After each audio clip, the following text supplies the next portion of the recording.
शराब घोटाला मामले में पकड़े गए संजय सिंह ने न सिर्फ दिल्ली में रिश्वत का खेल किया, बल्कि उन्होंने पंजाब में लाइसेंस देने में रिश्वत ली। पंजाब की विपक्षी पार्टियां अकाली दल, कांग्रेस और बीजेपी ये आरोप उन पर लगाती रही है। पंजाब में भी दिल्ली जैसा शराब घोटाला किया गया है और अब ईडी के हाथ इसके काफी सबूत भी लग गए हैं। तो जाहिर है कि आने वाले दिनों में भगवंत मान की मुश्किलें भी बढ़ सकती हैं। असल में ईडी ने पिछले दिनों चंडीगढ़ में छापेमारी की थी। इस छापेमारी के दौरान काफी सबूत भी मिले, जिनके तार संजय सिंह और शराब के लाइसेंस की बिक्री से जुड़े हैं। यही वजह है कि कोर्ट ने संजय सिंह की रिमांड की अवधि बढ़ा दी है। हालिया छापेमारी में जांच एजेंसी को संजय सिंह के खिलाफ कुछ ऐसी चीजें मिली हैं जिनके संबंध में उससे हिरासत में गहनता से पूछताछ की जरूरत है। ईडी का कहना है कि उसे लगभग 200 जीबी का ताजा डिजिटल एविडेंस मिला है, जिसका आकलन आरोपी की मौजूदगी में करना होगा। इसके अलावा उस गवाह से संजय सिंह का आमना सामना कराया जाना है, जिसने न केवल पंजाब में कुछ शराब लाइसेंस देने में संजय सिंह की भूमिका का जिक्र किया, बल्कि दिल्ली में भी आर्थिक लाभ के बदले कुछ लाइसेंस देने में संजय सिंह के रिश्वत लेने के बारे में उसके करीबी साथी से पता चला है।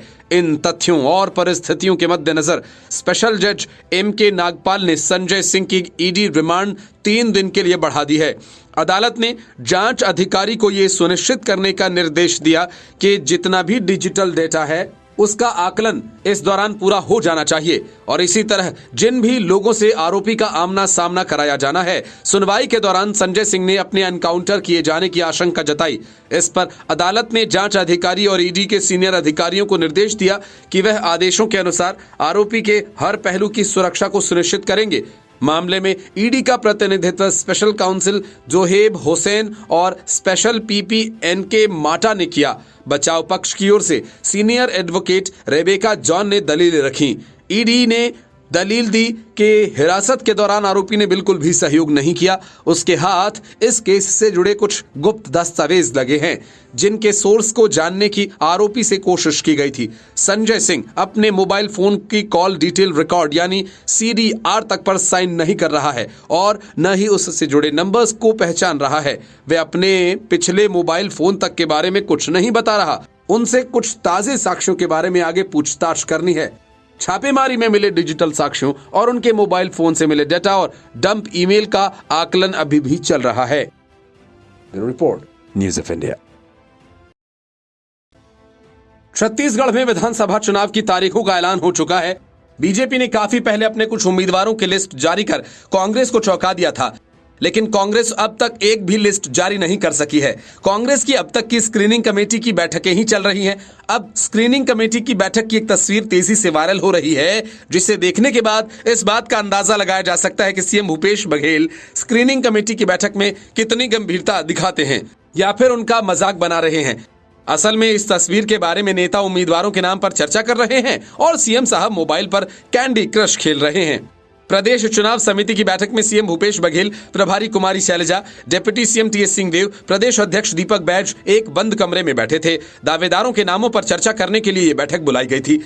संचार विभाग के प्रमुख सुशील आनंद शुक्ला बैठक की तस्वीरें ले रहे थे। इस बीच किसी ने एक तस्वीर मुख्यमंत्री भूपेश बघेल की भी ले ली।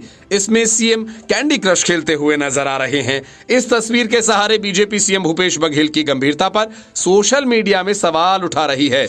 बीजेपी IT सेल के प्रमुख अमित मालवीय ने यह तस्वीर ट्विटर पर शेयर करते हुए लिखा कि छत्तीसगढ़ के मुख्यमंत्री भूपेश बघेल भी निश्चिंत हैं। उन्हें पता है कि कितने भी माथापच्ची कर लें, सरकार तो आनी नहीं है। शायद इसलिए कांग्रेस के प्रत्याशी चयन से संबंधित बैठक में ध्यान देने के बजाय उन्होंने कैंडी क्रश खेलना ही उचित समझा। इसके साथ ही बीजेपी के प्रदेश अध्यक्ष अरुण साव ने भी सीएम भूपेश बघेल और प्रदेश प्रभारी कुमारी शैलजा पर तंज कसते हुए कहा कि भूपेश जी, अगले 5 साल पाटन में ही ये खेलना है, तैयार रहिए। मैडम, बीजेपी के ट्वीट पर कांग्रेस भी यहां चुप रहती। कांग्रेस के संचार विभाग प्रमुख सुशील आनंद शुक्ला ने ट्वीट पर पलटवार किया और कहा कि सीएम भूपेश बघेल हैं, गेम खेलते खेलते भाजपा का गेम बजा देंगे। इसके साथ कांग्रेस के नेता अजय साहू ने कहा कि गेम खेलते खेलते तुम्हारा गेम बजा देंगे। यानी चुनावी मौसम में मैदानी लड़ाई के साथ साथ सोशल मीडिया की क्रिएटिव अंदाज में भी वॉर लगातार जारी है।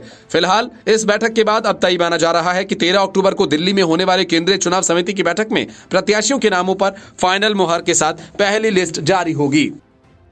Report news of India.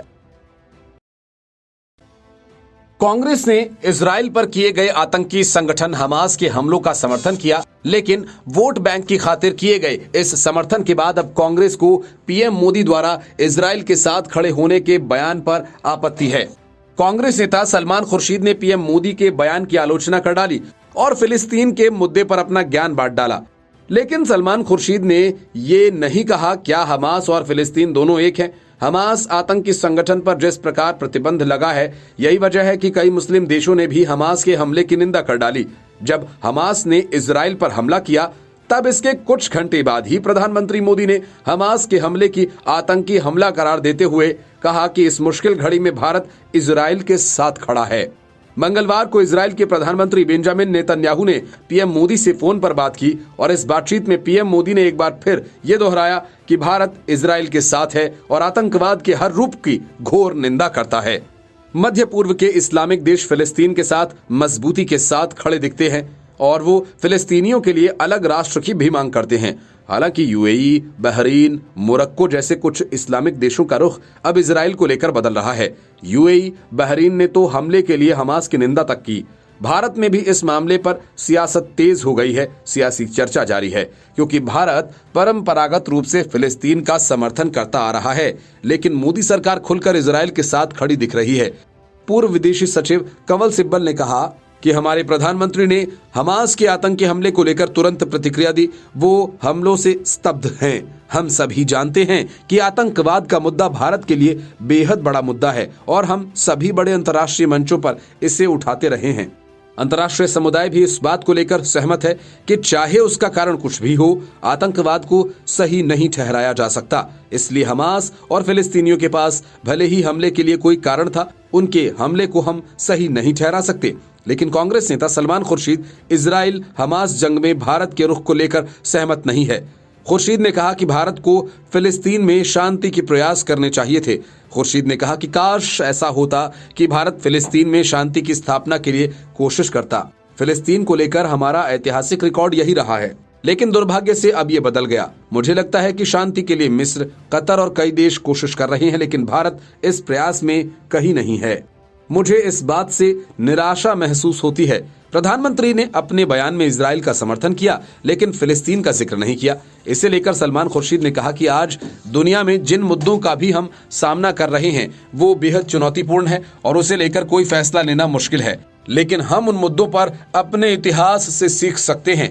लेकिन अगर सरकार कांग्रेस सरकार के अनुभवों से नहीं सीखना चाहती तो हम कुछ नहीं कर सकते। मेरा मानना है कि हमें हर स्थिति में संतुलन बनाकर रखना चाहिए। कांग्रेस ने कार्य समिति की बैठक में प्रस्ताव पारित कर हमास हमलों का समर्थन किया।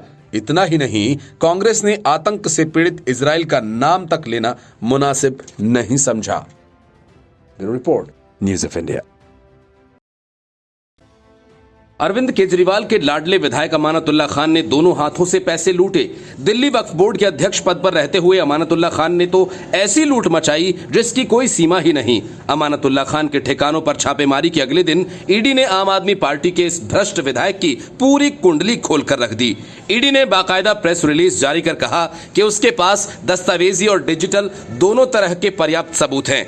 जाहिर है अब किसी भी वक्त ईडी पीएमएलए के तहत अमानतुल्लाह खान की गिरफ्तारी करेगी, चूंकि मामला भ्रष्टाचार, गैर कानूनी कमाई और मनी लॉन्ड्रिंग का है। इसलिए अरविंद केजरीवाल मजबूती से अमानतुल्लाह खान के समर्थन में उतर आए। ईडी की तरफ से साफ किया गया कि अमानतुल्लाह खान के खिलाफ डाली गई रेड में उसे पर्याप्त सबूत मिल चुके हैं।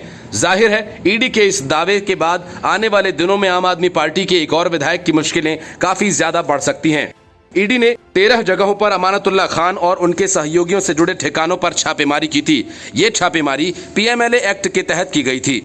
ईडी ने अपनी प्रेस रिलीज में बताया कि अमानतुल्लाह खान पर आरोप है कि जब साल 2018 और 22 के बीच वो दिल्ली वक्फ बोर्ड के अध्यक्ष थे, तब उन पर आरोप है कि उन्होंने बोर्ड में कई गैर कानूनी भर्तियां की थीं।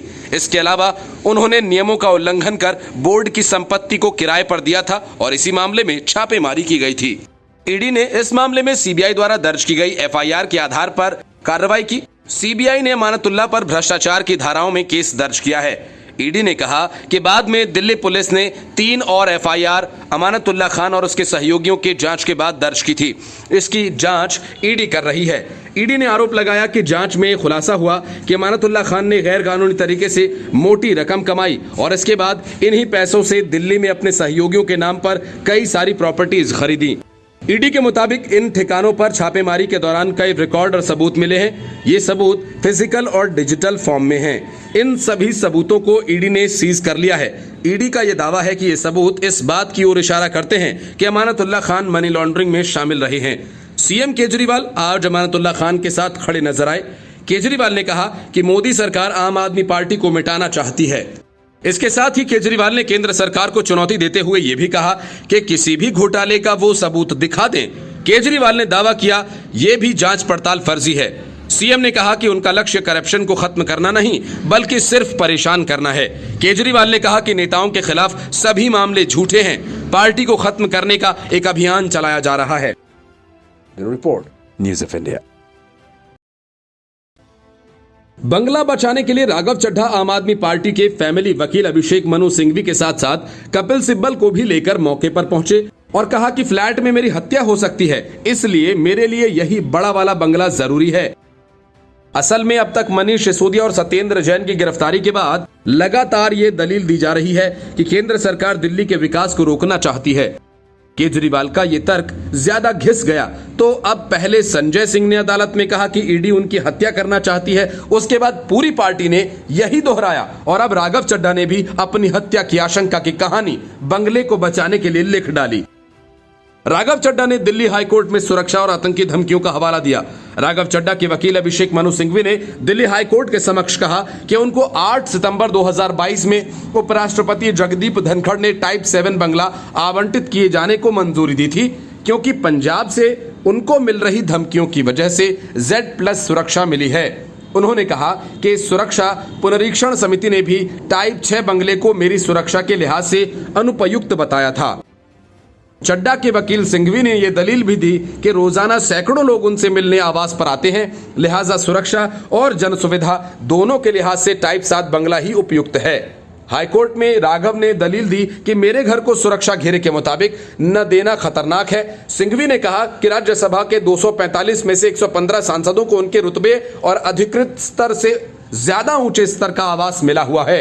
मैं जिस मार्ग पर स्थित बंगले में फिलहाल हूं, उसी लाइन में पहली बार सांसद बने 4 नेता उसी स्तर के बंगले में रह रहे हैं। जनरल पूल में भी 65 ऐसे ही बंगले आवंटित हैं। उन्होंने कहा कि मुझे आशंका है कि यह बखेड़ा जानबूझकर मुझे परेशान करने की नीयत से किया गया। सिंघवी ने दलील दी कि उपराष्ट्रपति ने बंगला आवंटित करने का आदेश दिया, लेकिन राज्यसभा आवासन समिति ने इसे 3 मार्च को टाइप 7 बंगला खाली करने का नोटिस भेज दिया, जबकि मैं साल भर से यहां पर रह रहा था। सिंघवी ने कहा कि उनको आवासन समिति ने नहीं बल्कि राज्यसभा सभापति ने बंगला अलॉट किया है। उन्होंने कहा कि उनके आदेश में ऐसी क्या खामी है, बंगला खाली करने का नोटिस देने से पहले तय प्रक्रिया अपनाई नहीं गई। सिंघवी ने कहा कि सीपीसी के तहत विधायिका सरकार नहीं, लिहाजा सिविल सूट के तहत सरकार के खिलाफ मुकदमा नहीं करने का भी प्रावधान यहां लागू नहीं होता। वहीं कपिल सिब्बल ने कहा कि पिछले 17 साल से सांसद हूं, लेकिन इसे सरकार नहीं माना जा सकता। जस्टिस अनूप जयराम भंबानी ने पूछा कि इस मामले में और प्रतिवादी कौन हैं? सिब्बल ने जवाब दिया, सिर्फ राज्यसभा सचिवालय। कोर्ट ने पूछा तो आपकी दलील गई कि राज्यसभा का सचिवालय और महासचिव दोनों ही कानून की निगाह में सरकार नहीं है। सिंघवी ने कहा, हमारी चिंता और दलील सुरक्षा को लेकर है। फ्लैट में Z+ सुरक्षा दस्ते के कर्मी सहज नहीं रहते। ये तो केंद्रीय खुफिया ब्यूरो और राज्य के खुफिया और सुरक्षा विभाग के आला अधिकारियों की मीटिंग में सुरक्षा संबंधित मुश्किलें बताई गई थी। इसी के आधार पर राज्यसभा सभापति से गुजारिश की गई थी कि बड़ा बंगला आवंटित किया जाए। उनकी दलील है कि मैं वरिष्ठ सांसद नहीं हूं, लिहाजा टाइप 7 में रहने के योग्य नहीं हूं। पहली बार के सांसद को टाइप 6 आवास मिलता है। मेरे मामले में सभापति ने अपने विवेक का इस्तेमाल किया। मुझे पंजाब में सुरक्षा मिली हुई है, तो उसका ये मतलब कतई नहीं है कि दिल्ली में सुरक्षा घटा दी जाए और यहां मेरी हत्या कर दी जाए। मुझे हर कहीं सुरक्षा घेरे में रहना है। Bureau report, news of India. 5 राज्यों में जीत दर्ज करने का दावा करने वाली कांग्रेस की हालत यह है कि वे अपने उम्मीदवारों का ऐलान तक नहीं कर पा रही है। दूसरी तरफ बीजेपी ने राजस्थान, मध्य प्रदेश सहित अन्य चुनावी राज्यों में उम्मीदवारों के नाम की लिस्ट जारी कर दी है। असल में कांग्रेस के अंदर राहुल गांधी के गुट और मल्लिकार्जुन खड़गे के गुट के बीच भीषण संग्राम छिड़ा हुआ है। खड़गे गुट में वे सारे नेता हैं जो सोनिया गांधी के पीछे हैं। सूत्रों का यह कहना है कि राजस्थान में सर्वे पर कांग्रेस नेतृत्व और राहुल गांधी की टीम के बीच घमासान ने सूची को रोक रखा है। चुनाव आयोग ने मिजोरम, छत्तीसगढ़, राजस्थान, तेलंगाना और मध्य प्रदेश में विधानसभा चुनाव की तारीखों का ऐलान कर दिया है। जब एक के बाद एक इस साल होने वाले 5 चुनावी राज्यों में कांग्रेस की तैयारियों को लेकर राहुल गांधी बैठक कर रहे थे, तब कांग्रेस ने ऐलान किया था कि सितंबर के पहले हफ्ते में उम्मीदवारों की लिस्ट आ जाएगी। सितंबर तो छोड़िए, अब अक्टूबर का 1/3 हिस्सा बीत गया और कांग्रेस एक भी उम्मीदवार का नाम घोषित नहीं कर पाई। उधर बीजेपी एक के बाद एक चुनावी राज्यों में कई लिस्ट घोषित कर चुकी है। यही नहीं, भाजपा बड़े नेताओं और सांसदों को भी मैदान में उतार चुकी है। बीजेपी की रणनीति से बैकफुट पर आई कांग्रेस अब तक सोच विचार ही कर रही है। हालांकि कांग्रेस ये कह रही है कि जल्द ही नाम घोषित कर दिए जाएंगे, लेकिन वह जल्दी कब होगी इसका अंदाजा किसी को नहीं है। मध्य प्रदेश और छत्तीसगढ़ में कांग्रेस ने उम्मीदवारों के चयन के लिए प्रदेश चुनाव समिति स्क्रीनिंग कमेटी की बैठक कर ली है। एमपी के लिए तो केंद्रीय चुनाव समिति की भी बैठक हो चुकी है, लेकिन सबसे बड़ा पेंच फंसा है राजस्थान में। राजस्थान के राहुल गांधी के खास चुनावी रणनीतिकार सुनील कोनुगोलू ने 50% सिटिंग विधायकों का टिकट काटने की रिपोर्ट दी है और उधर सीएम गहलोत की सर्वे टीम उनके समर्थक विधायकों का टिकट नहीं काटे जाने की वकालत कर रही है। इस तरह से दोनों धड़ों में सहमति नहीं बन पा रही है। यही वजह है न तो प्रदेश चुनाव समिति की बैठक हुई और न ही स्क्रीनिंग कमेटी की। केंद्रीय चुनाव समिति की बैठक और इसके बाद उम्मीदवारों की सूची दूर की कौड़ी लग रही है। ऐसे में बीजेपी से दो हाथ करने के लिए कांग्रेस के दावे पर सवाल खड़े हो गए हैं। चुनाव आयोग ने 5 राज्यों की 679 विधानसभा सीटों पर चुनाव की तारीखों का ऐलान कर दिया है। मुख्य चुनाव आयुक्त राजीव कुमार के मुताबिक मिजोरम में विधानसभा चुनाव 7 नवंबर को होगा। छत्तीसगढ़ में विधानसभा चुनाव 7 नवंबर और 17 नवंबर को 2 चरणों में होगा।